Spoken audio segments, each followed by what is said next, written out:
नमस्कार। तो जब मैं आपसे बातचीत कर रहा हूं, यह स्पष्ट हो गया है कि अमेरिका अपने 47वें राष्ट्रपति के तौर पर डोनाल्ड ट्रंप का वेलकम करने के लिए तैयार है। डोनाल्ड ट्रंप अमेरिका के राष्ट्रपति एक बार फिर से बन रहे हैं। ये बात अमेरिका के साथ साथ बाकी की दुनिया के लिए और विशेषकर भारत के लिए कैसी साबित होने वाली है? डोनाल्ड ट्रंप भारत के लिए भी उसके ट्रंप कार्ड साबित होंगे या भारत के लिए जो स्थितियां पहले थी, चली आ रही थी, वो मुफीद थी? क्या होगा? डोनाल्ड ट्रंप ये माने जाते रहे कि वो जाहिर है दक्षिणपंथी तरीके से चीज़ों को लेते हैं। उनके आने से दक्षिणपंथी ताकतें पूरे दुनिया में और मजबूत होंगी। डोनाल्ड ट्रंप का पहला कार्यकाल लगभग उसी तरीके का रेप्लिकेशन दूसरे कार्यकाल में दिखाई देगा।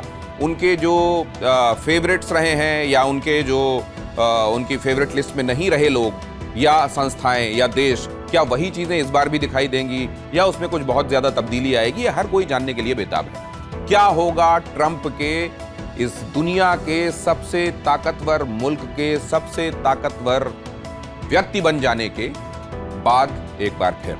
यह हर कोई जानना चाहता है। तो यही विश्लेषण हम करेंगे। ट्रंप एक बार फिर से अमेरिका की कुर्सी, सबसे पावरफुल व्यक्ति की कुर्सी वहां जो है POTUS, president of the United states, उसको संभालने के लिए तैयार है। लेकिन अब ये पूरी दुनिया के लिए, अमेरिका खुद के लिए और हिंदुस्तान के लिए कैसा होने वाला है? रिपब्लिकन्स चीजों को लेकर परंपरागत नजरिया रखने वाली पार्टी मोटे तौर पर समझी जाती रही है और डेमोक्रेट्स माने जाते रहे हैं कि वो पूरी दुनिया में जो है एक तरीके के कुछ खुलेपन और साथ में जो लोकतांत्रिक मूल्य हैं और मानवाधिकार मूल्य, उसको लेकर पुरजोर तरीके से आवाज उठाने वाले लोगों का एक समूह है। तो सवाल यह है कि पहले के मुकाबले अब क्या बदलेगा? वहां जहां देश के अस्तित्व का सवाल आता है और वहां जहां मानव के रूप में बहुत सारे लोग उस मुल्क में रहने वाले लोगों के ही खिलाफ, उस मुल्क के खिलाफ ही काम करने लगते हैं, तो जाहिर है वहां पर आपको उन इंसान के तौर पर दिखने वाले लेकिन देश के खिलाफ काम करने वाले लोगों से सख्ती से निपटना भी पड़ता है। कई बार ये बात मानवाधिकार के लिए आवाज उठाने वाले लोगों को रास नहीं आती और ये भी आरोप लगते रहे हैं कि मानवाधिकार की बातें करने वाले लोगों को उन मानवों का अधिकार समझ में नहीं आता जो असल में सप्रेस्ड हैं, जिनके ऊपर अत्याचार किया जाता रहा है। जब कभी उनकी तरफ से रिवोल्ट होता है, जब कभी उनकी तरफ से प्रतिकार होता है, तो जिन लोगों के हित प्रभावित होते हैं सिर्फ उनको ही मानवाधिकार कार्यकर्ता कई बार देखते हैं और ये बात ठीक नहीं है। तो अब मानवाधिकार की आड़ में कई बार देश अपने संप्रभुता, सुरक्षा, एकता को अक्षुण्ण रखने के लिए जो कदम उठाते हैं, उसको लेकर कई बार अमेरिका जब आलोचक हुआ, वो बात अब पहले से कम दिखाई देगी। मतलब ये कि हिंदुस्तान को कई बार डेमोक्रेट्स के कुर्सी पर रहते हुए ये नसीहत दी गई कि आपको अपने लोकतांत्रिक मूल्यों की रक्षा के लिए और बढ़कर काम करना चाहिए।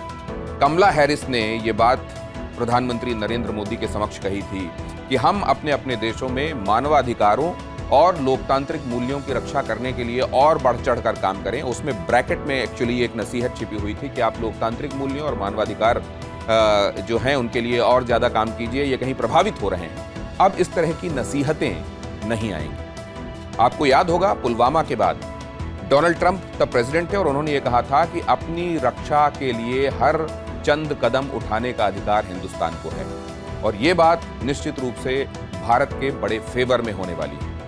ये भी फेवर में होने वाला है जो कि आपको शेयर मार्केट से, उसके रुख से दिखाई दे गया कि लगातार गिरावट की तरफ चलता आ रहा शेयर मार्केट अचानक फिर हरियाली की तरफ जा रहा है।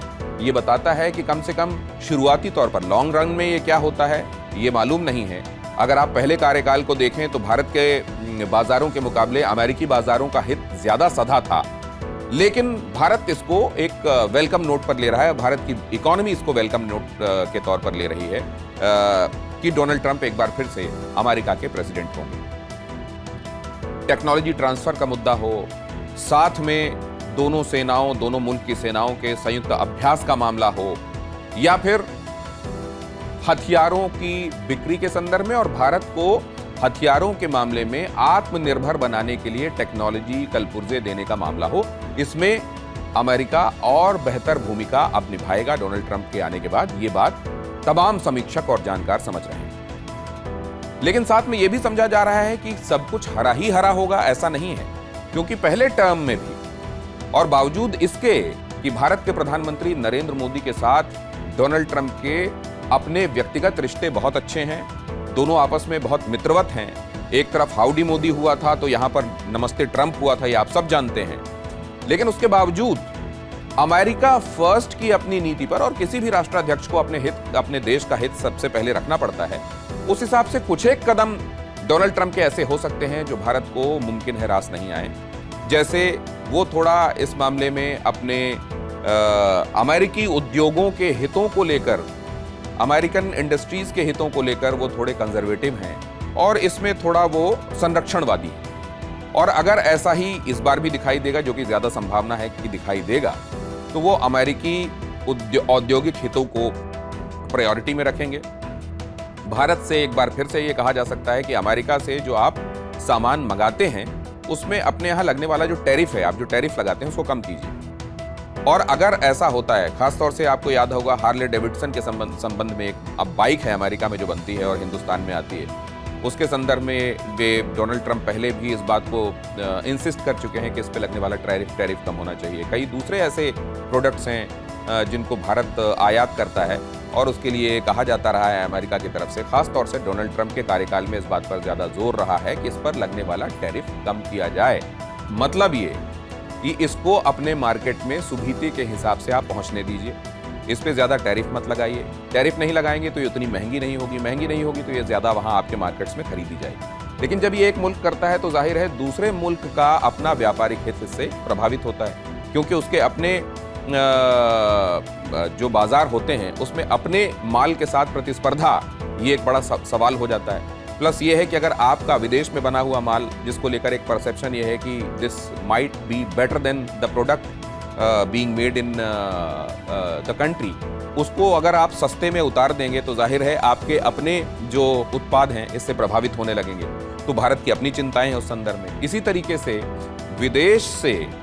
विदेशों से बल्कि कह लीजिए, और भारत से ज्यादातर, क्योंकि आईटी सेक्टर में ज्यादातर जो वर्क फोर्स है, जो ब्रेन है अमेरिका में जो काम कर रहा है, वो हिंदुस्तान से वहां पहुंचकर काम करने वाला ब्रेन है। और अगर ये संरक्षणवादी रवैया डोनाल्ड ट्रंप के इस कार्यकाल में भी दिखाई देता है, जो कि फिर से समीक्षक कह रहे हैं कि दिखाई देगा, तो उसमें आपको मालूम है H-1B वीजा को लेकर नियमों की सख्ती पहले कार्यकाल में, अब अगर वीजा के नियमों की ये सख्ती इस बार भी दिखाई देती है तो भारत से जो लोग जाते हैं वहां पर काम करने के लिए, उनके संदर्भ में मुश्किलें खड़ी हो सकती हैं और उनको अन्यत्र अपने एवेन्यूज तलाशने पड़ सकते हैं।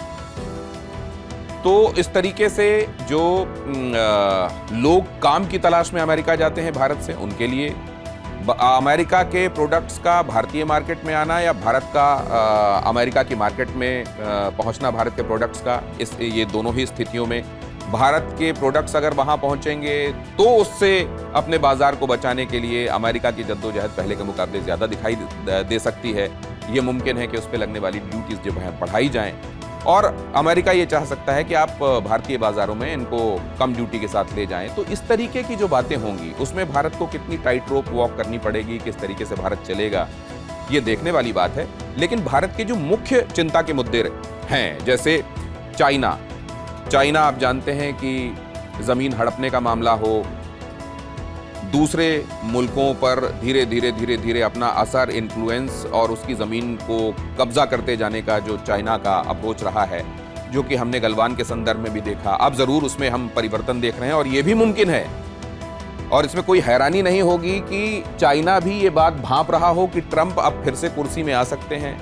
उनको ये मालूम है कि क्वाड के बनाने में, चाइना की नकेल कसने में, चाइना का गिरेबान पकड़कर उसको काबू में रखने में ट्रंप की बड़ी भूमिका रही है, और ट्रंप एक बार फिर से आ सकते हैं। इसीलिए ये जो अभी आप चीज़ें बदलती हुई देख रहे हैं डी एस्केलेशन के प्रोसेस में, 2020 वाली स्थितियां बहाल करने की तरफ जो कदम बढ़ रहे हैं, उसमें बहुत मुमकिन है कि ये तमाम फैक्टर्स भी काम कर रहे हों। तो वो पाकिस्तान हो, वो चाइना हो, अब ये थोड़ा काबू में रहेंगे। रशिया और यूक्रेन के बीच में चली आ रही जो लड़ाई है, ये आप बहुत जल्द इसको सिमटता हुआ भी देख सकते हैं। ऐसा जो लग रहा था कि अनंत काल तक ये आग लगी ही रहेगी क्या, क्योंकि यूक्रेन को वो जो शह मिल रही थी नेटो के नाम पर, वो शह मिलनी बंद हो सकती है। रशिया की जो जेन्युइन कंसर्न्स हैं, उनको एड्रेस करने के मामले में अमेरिका पहले से ज़्यादा अपनी भूमिका निभा सकता है।